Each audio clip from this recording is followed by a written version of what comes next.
Tak ada yang menyangka, di balik pagar tinggi rumah mewah itu, tersimpan rahasia yang membuat satu kampung terdiam. Seorang janda cantik, dikenal anggun dan tertutup, ternyata mengandung, dan ayah dari anak itu bukan orang sembarangan. Kisah ini bukan tentang nafsu semata, melainkan tentang kesepian, kekuasaan, dan pilihan hidup yang mengubah segalanya. Dengarkan sampai akhir, karena kebenaran baru terungkap di bab terakhir. Halo sahabat semua, semoga kalian selalu diberi kesehatan, kelapangan rezeki, dan ketenangan hati dimanapun berada. Terima kasih sudah meluangkan waktu untuk mendengarkan kisah ini. Jangan lupa subscribe, like, dan bagikan agar kisah-kisah inspiratif dan penuh makna seperti ini terus kami hadirkan. Tulis juga asal kota kalian di kolom komentar, dan pendapat kalian tentang cerita ini, kami baca satu persatu. Namanya Ratri. Usianya belum genap 40. Namun wajahnya menyimpan keteguhan yang ditempa oleh kehilangan. Sejak suaminya wafat 3 tahun lalu, Ratri hidup sendiri di sebuah rumah mewah di pinggir kota. Hadiah terakhir dari cinta yang kini tinggal kenangan. Dari luar, rumah itu tampak megah. Dinding putih tinggi, taman terawat, dan jendela-jendela besar yang memantulkan matahari sore. Namun dari dalam, ada kesunyian yang tak bisa disembunyikan oleh perabot mahal. Setiap pagi, Ratri menyeduh teh hangat di dapur luasnya. Ia berjalan pelan menyusuri lorong, seolah berharap ada suara yang menyapanya. Tapi yang datang hanya gema langkahnya sendiri. Kesepian bukan tentang ketiadaan orang, melainkan tentang kehilangan tempat pulang di hati. Di sisi lain kota, ada Surya, juragan beras yang namanya dikenal luas. Gudang-gudangnya menghidupi ratusan keluarga.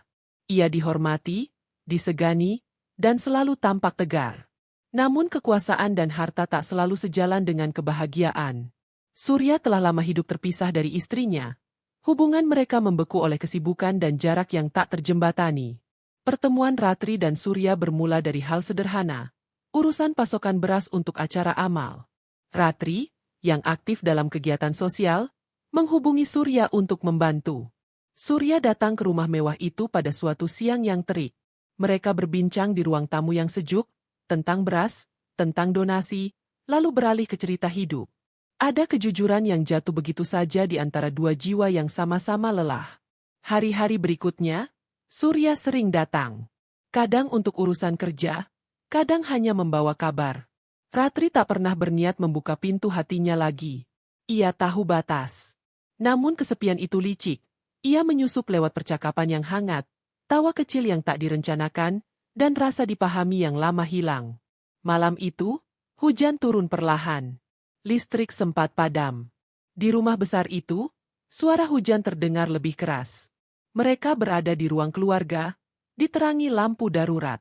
Percakapan terhenti digantikan keheningan yang syarat makna.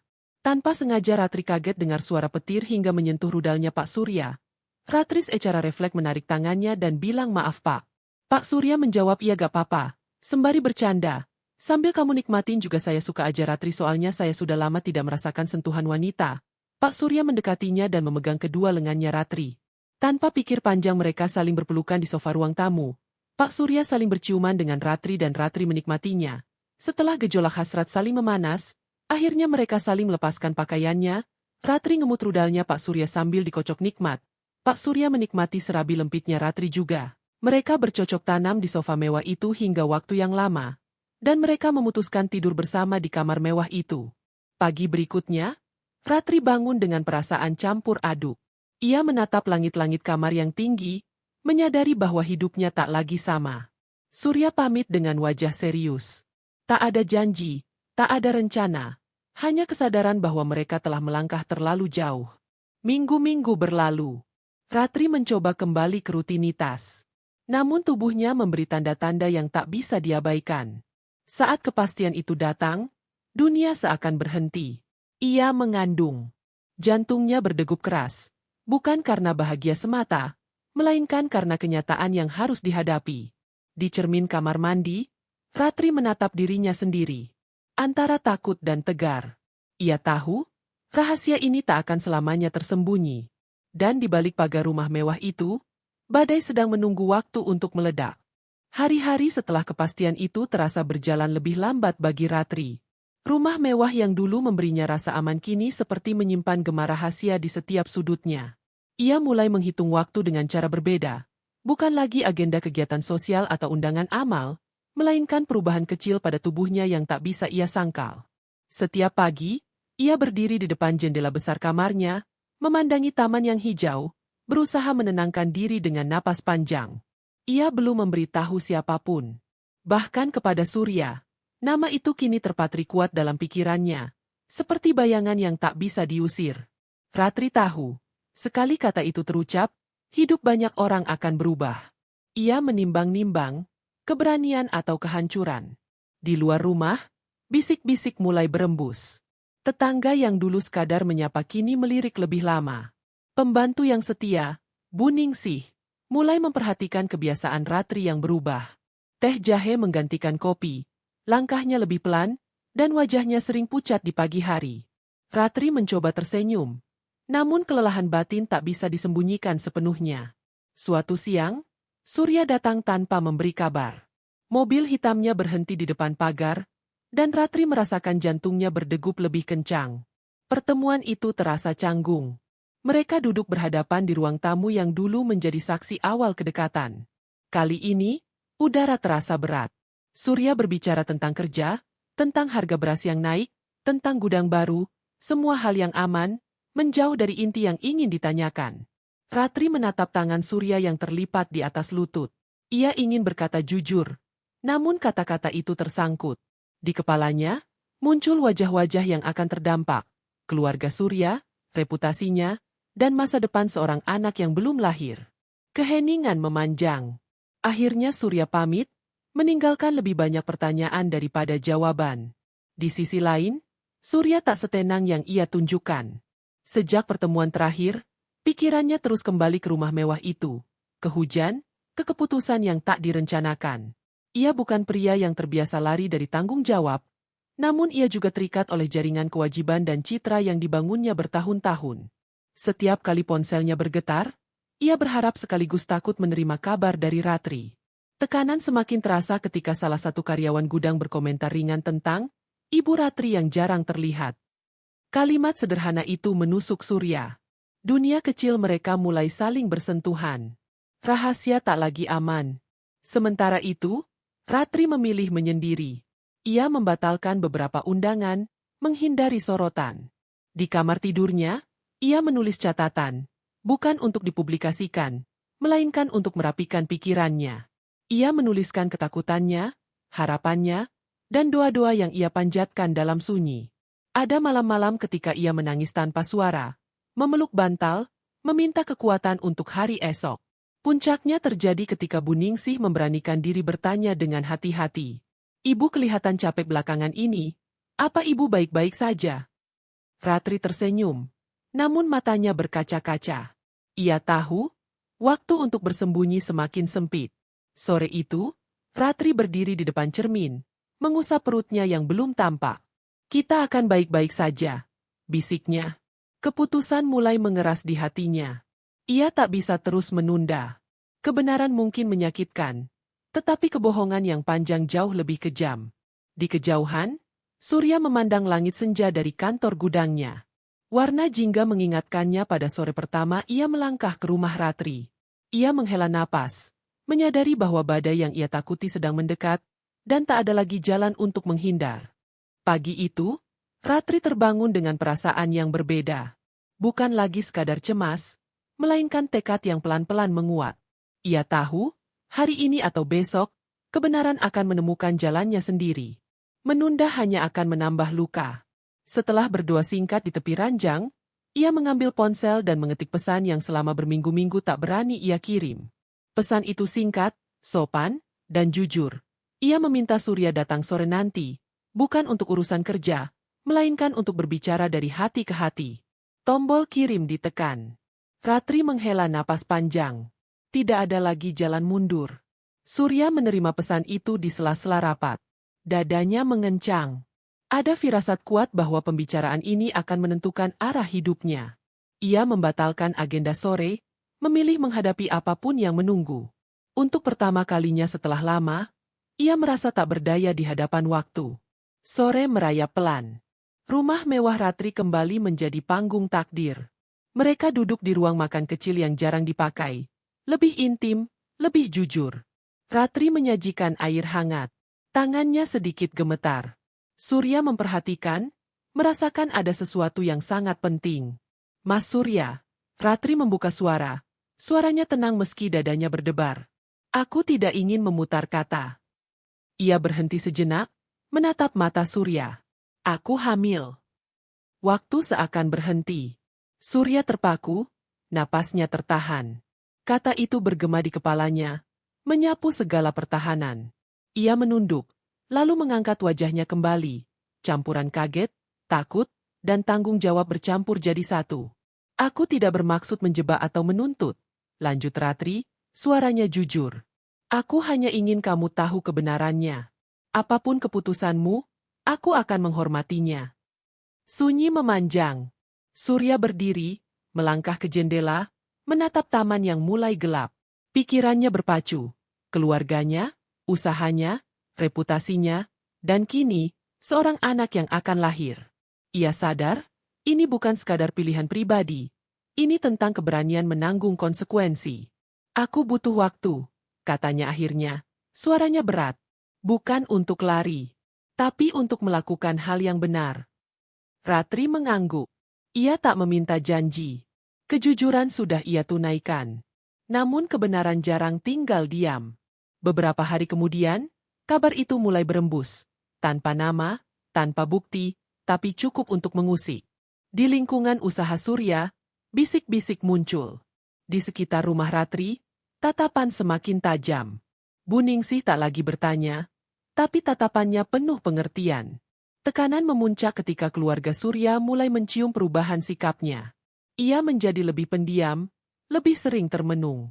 Malam-malamnya diisi doa yang panjang. Ia tahu, diam terlalu lama justru melukai lebih banyak pihak. Pada sebuah malam, Surya kembali ke rumah Ratri. Kali ini, langkahnya mantap. Aku sudah bicara dengan keluargaku, katanya perlahan. Tidak mudah, tapi aku tidak akan menghindar dari tanggung jawab. Ratri menahan air mata. Bukan karena lega sepenuhnya, melainkan karena jalan ke depan masih panjang dan penuh duri. Namun satu hal jelas, kebenaran telah diucapkan, dan keberanian mulai mengambil tempatnya. Di luar, hujan turun lagi, seperti mengulang malam yang mengubah segalanya. Bedanya, kali ini mereka berdiri di bawahnya dengan mata terbuka. Keputusan Surya untuk tidak menghindar ternyata bukan akhir dari masalah, melainkan awal dari gelombang yang lebih besar. Setelah pembicaraan jujur itu, ia pulang membawa beban yang terasa berlipat. Di rumahnya sendiri, suasana mengeras. Kabar yang sebelumnya hanya bisik-bisik kini berubah menjadi percakapan serius yang tak bisa lagi ditunda. Istrinya, perempuan yang telah lama hidup bersamanya dalam jarak emosional, menyambut dengan tatapan dingin. Tak ada teriakan, tak ada drama berlebihan, justru keheningan itulah yang paling menyakitkan. Aku sudah menduga, ucapnya singkat. Kalimat itu menusuk Surya lebih dalam daripada amarah. Ia menyadari, kelalaiannya selama ini ikut menyuburkan kehancuran. Keluarga besar Surya terbelah. Ada yang menuntut tanggung jawab penuh, ada yang memikirkan nama baik, ada pula yang menyarankan jalan paling mudah. Menutup rapat-rapat cerita itu, menyelesaikan, diam-diam. Surya menolak. Untuk pertama kalinya, ia bersikeras. Ada anak yang akan lahir, katanya. Ia berhak atas kejujuran. Sementara itu, Ratri merasakan dampaknya lebih cepat dan lebih tajam. Undangan yang dulu rutin kini berhenti. Tatapan tetangga tak lagi ramah. Beberapa relasi sosialnya menjauh, seolah kehamilan itu menular. Di rumah mewahnya, Ratri belajar menerima kesepian yang berbeda, kesepian yang disertai penilaian. Ada malam ketika ia hampir goyah. Ia duduk di tepi ranjang, memeluk perutnya yang mulai tampak, bertanya dalam hati apakah kejujuran adalah pilihan terbaik. Namun setiap kali ragu datang, ia kembali pada niat awal, melindungi anak yang tak bersalah. Tekanan mencapai puncak ketika sebuah pertemuan keluarga besar Surya digelar. Ratri diundang. Langkahnya memasuki ruang tamu besar itu terasa berat. Semua mata tertuju padanya. Menilai, menimbang, sebagian menghakimi. Ratri menunduk, lalu mengangkat kepalanya. Ia berdiri tegak. Aku tidak datang untuk merebut apapun, katanya pelan namun tegas. Aku hanya ingin anak ini lahir dengan martabat. Kalimat itu mengubah suasana. Beberapa orang terdiam. Sebagian tetap keras. Keputusan pun diambil, pahit bagi semua pihak. Surya akan bertanggung jawab secara terbuka, menerima konsekuensi sosial dan keluarga, dan memastikan masa depan anak itu. Jalan yang sulit, namun paling jujur. Keluar dari rumah itu, Ratri menghirup udara malam dengan dada bergetar. Air mata jatuh, bukan karena kalah, melainkan karena telah bertahan. Di sampingnya, Surya berjalan pelan. Tak ada janji indah, hanya komitmen untuk menjalani hari esok dengan kepala tegak. Di kejauhan, kota tetap berdenyut seperti biasa, seolah tak peduli pada drama manusia. Namun bagi Ratri dan Surya, hidup tak lagi sama. Mereka telah memilih jalan yang tak populer, dan harga yang harus dibayar masih akan datang. Waktu bergerak dengan caranya sendiri. Perlahan, namun pasti. Hari-hari setelah keputusan besar itu terasa sunyi, tetapi tidak lagi gelap. Ratri menjalani kehamilannya dengan langkah hati-hati, ditemani doa yang tak putus. Rumah mewah itu kini tak hanya menyimpan gema kesepian, melainkan juga harap yang tumbuh pelan-pelan. Setiap pagi, ia berbicara pada kehidupan kecil di dalam rahimnya, menguatkan diri bahwa cinta bisa hadir dalam bentuk yang sederhana, kejujuran dan keteguhan. Surya, di sisi lain, belajar membayar harga dari pilihannya. Usahanya sempat terguncang oleh rumor. Beberapa relasi menjauh. Namun ia bertahan, menata ulang prioritas. Ia menyadari bahwa martabat bukanlah tentang pujian orang, melainkan keberanian memikul konsekuensi. Ia hadir, tidak selalu sempurna, tapi konsisten. Itu yang Ratri hargai. Saat hari kelahiran tiba, hujan turun rintik seperti malam-malam yang pernah menguji mereka. Di ruang bersalin, Ratri menggenggam harap dengan mata terpejam. Tangis bayi memecah sunyi, jernih, kuat, dan penuh janji. Air mata Ratri jatuh, kali ini karena lega. Sebuah kehidupan hadir bukan untuk mengulang kesalahan, melainkan memberi kesempatan baru. Kabar kelahiran itu menyebar. Tidak semua orang berubah sikap, tetapi beberapa hati melunak. Waktu melakukan pekerjaannya, menyaring amarah, menyisakan empati. Ratri memilih hidup lebih tenang, mengurangi sorotan, memperbanyak syukur. Ia tahu, kebahagiaan tak harus bising. Pada suatu sore, Ratri berdiri di teras rumahnya, menggendong bayi yang terlelap. Angin menggerakkan daun, langit cerah. Ia tersenyum, bukan karena semua masalah selesai, melainkan karena ia telah memilih jalan yang benar menurut nuraninya. Surya datang, menatap pemandangan itu dengan hening. Tak ada janji besar, hanya komitmen untuk hadir dan bertanggung jawab. Kisah ini bukan tentang benar atau salah semata. Ini tentang manusia, dengan rapuh dan beraninya. Tentang bagaimana kejujuran memang menyakitkan di awal, namun memberi ruang bagi damai di akhir. Dan tentang pilihan untuk berdiri tegak, meski dunia tak selalu bertepuk tangan. Terima kasih telah menyimak kisah ini hingga akhir.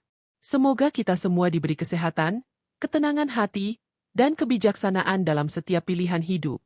Jangan lupa subscribe, like, dan bagikan agar kisah-kisah penuh makna seperti ini terus hadir.